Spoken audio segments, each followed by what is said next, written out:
الله رب العالمين أنا جوا إمام كنيسة كشعب كعار وحويان وحنا كان هنقصه تشيدين يا وسيلة المالية ده إن أي بارك كمساجد كمان تعيد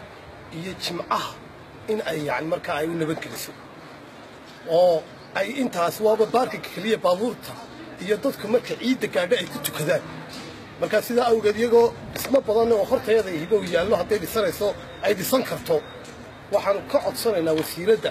inay tixgeliso masaajidka Ilaahay baytullaahiga tixgeliso dadka muslimiinta ah ay tixgeliso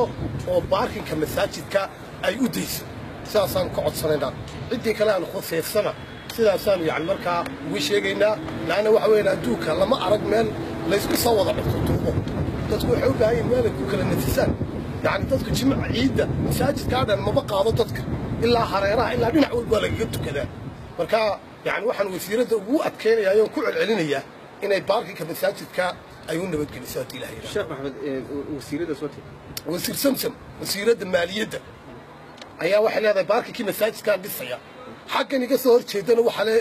maaliyadda leh xaqqa hadda fooq qurux badan ka soo jeediso halkan waxa u noqonaysa baarkin bay u noqonaysa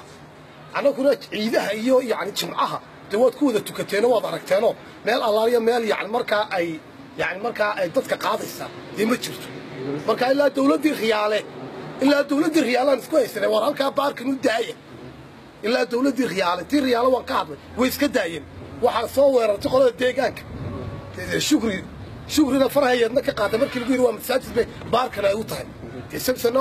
قاعد صلنا إن بيت الله تعجليسو oo ay faraha ka qaado halkaas yad marka fariinta u diraysaa fariinta waxaan u dirayaa cid kasta ay khusayso waliba gaar ahaan waxaan u dirayaa wasiirada maaliyadda u dirayaa ka hor inta aad muuqaalka duubin ma la hadashay wasiir Samsam ma lama hadal lama arki karaba